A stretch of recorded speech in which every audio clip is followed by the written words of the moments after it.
आज के इस विश्लेषण में हम ये समझने की कोशिश करेंगे कि मिडिल क्लास और सुपर रिच लोगों की सोच में आखिर क्या मनोवैज्ञानिक फर्क होता है।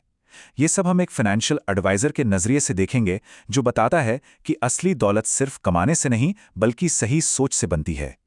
तो चलिए सबसे बड़े सवाल से शुरू करते हैं। आखिर वो क्या चीज है जो अमीरों को बाकियों से अलग करती है? क्या ये उनकी महंगी गाड़ियां हैं, बड़े बड़े घर हैं, या फिर उनकी मोटी सैलरी? अब वक्त है इन आम धारणाओं को थोड़ा चुनौती देने का, क्योंकि जवाब शायद वो नहीं है जो ज्यादातर लोग सोचते हैं। और देखिए, असली बात यही है। असली फर्क इस बात से नहीं पड़ता कि कोई कितना कमाता है, बल्कि इस बात से पड़ता है कि वो पैसे, जोखिम और अपनी संपत्ति के बारे में सोचता कैसे है। ये एक व्यवहार से जुड़ा हुनर है, कोई टेक्निकल ज्ञान नहीं।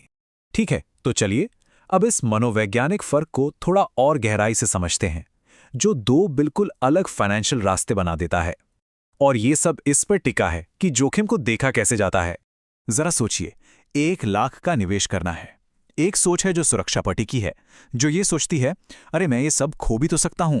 और दूसरी सोच है जो अवसर को देखती है, जो पूछती है, अच्छा इससे मुझे रिटर्न कितना मिल सकता है। बस सोच का यही छोटा सा फर्क आगे चलकर जमीन आसमान का अंतर पैदा कर देता है। ये जो कोट है ना, ये इसी विचार को और मजबूत करता है। हो सकता है कि कोई दुनिया का सबसे बड़ा फाइनेंशियल एक्सपर्ट हो, लेकिन अगर उसका व्यवहार भावनाओं के आधार पर चलता है तो शायद वो कभी दौलत नहीं बना पाएगा। ये सब मनोविज्ञान का खेल है, गणित का काम। तो अमीर लोग अवसर पर ध्यान देने वाली इस सोच का इस्तेमाल असल में करते कैसे हैं? वे एक बहुत ही पावरफुल टूल का इस्तेमाल करते हैं जिसे कहते हैं लीवरेज। चलिए समझते हैं कि ये है क्या।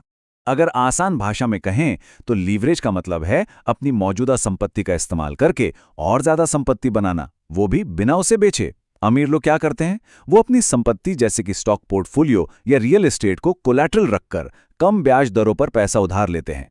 ये प्रोसेस काम कुछ इस तरह करता है। पहला, ऐसी संपत्ति रखी जाती है जिसकी कीमत समय के साथ बढ़े। दूसरा, उसे बेचा नहीं जाता बल्कि उसकी कीमत के बदले उधार लिया जाता है। और तीसरा, उस उधार लिए गए पैसे को ऐसी जगह फिर से निवेश किया जाता है जहां से मिलने वाला रिटर्न उधार के ब्याज से कहीं ज्यादा हो। नतीजा, जो ओरिजिनल संपत्ति है वो भी बढ़ती रहती है और नए निवेश से भी कमाई होती है। चलिए, इसका असली दुनिया में क्या असर होता है वो देखते हैं।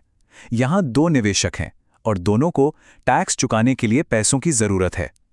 पहला निवेशक हर साल अपनी संपत्ति का एक हिस्सा बेचता है, वहीं दूसरा निवेशक बेचने के बजाय अपने पोर्टफोलियो पर उधार लेता है। सिर्फ 5 साल बाद जो निवेशक लिवरेज का इस्तेमाल कर रहा था, उसकी संपत्ति लगभग $20 मिलियन ज्यादा है।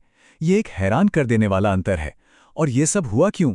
सिर्फ सोच और स्ट्रैटेजी में एक छोटे से बदलाव के कारण। वो अपनी संपत्ति को काम पर लगाते हैं, उसे कम नहीं करते। लिवरेज के अलावा एक और बहुत जरूरी चीज है जो अमीरों की मानसिकता को अलग बनाती है, और वो है समय के बारे में उनकी सोच। ज्यादातर लोग क्या सोचते हैं कि निवेश का मतलब है सबसे ज्यादा रिटर्न पाना, पर यह सच नहीं है। असली खेल है लगातार ठीक ठाक रिटर्न कमाना, लेकिन लंबे समय तक कमाना। यहीं पर कंपाउंडिंग की असली ताकत काम आती है। वॉरेन बफेट को ही देख लीजिए, उनकी संपत्ति का एक बहुत बड़ा हिस्सा उनके 50वें और 60वें जन्मदिन के बाद बना। ऐसा क्यों? क्योंकि उन्होंने बहुत जल्दी शुरू किया और दशकों तक निवेशित रहे। समय ही उनका सबसे बड़ा साथी था जिसने कंपाउंडिंग को अपना जादू दिखाने का मौका दिया। ये स्लाइड दिखाती है कि ये काम कैसे करता है। शुरुआत में ग्रोथ बहुत धीमी लगती है, लेकिन 40 या 60 सालों के बाद ग्रोथ में जैसे विस्फोट हो जाता है। ये बिल्कुल उस स्नोबॉल की तरह है जो पहाड़ी से लुढ़कते हुए बड़ा और बड़ा होता जाता है। इसके लिए सब्र और लंबी अवधि की सोच चाहिए। तो इन सभी कॉन्सेप्ट्स को एक साथ कैसे लाया जा सकता है? देखिए, दौलत सिर्फ स्ट्रैटेजी के बारे में नहीं है, ये कुछ जरूरी व्यवहारों को अपनाने के बारे में भी है। अमीर बनना और अमीर बने रहना, ये दो बिल्कुल अलग अलग हुनर हैं। पहला काम जोखिम और आशावाद मांगता है, लेकिन अमीर बने रहने के लिए किफायत और थोड़ी सावधानी की जरूरत होती है। ये एहसास कि जो कमाया गया है वो वापस जा भी सकता है। तो ये मानसिकता बनती कैसे है? कुछ खास आदतों से।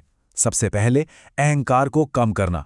असली दौलत वो नहीं जो दिखती नहीं, बल्कि वो है जो बचाई जाती है। दूसरा, पैसे का इस्तेमाल अपने समय पर कंट्रोल पाने के लिए करना, ना कि सिर्फ चीजें खरीदने के लिए। ये जानना भी जरूरी है कि बस बहुत हो गया, कब कहना है और हमेशा अपनी योजनाओं में गलती की गुंजाइश रखना और फाइनेंशियल प्लानिंग में किसी भी तरह के एक्सट्रीम से बचना बहुत ज़रूरी है।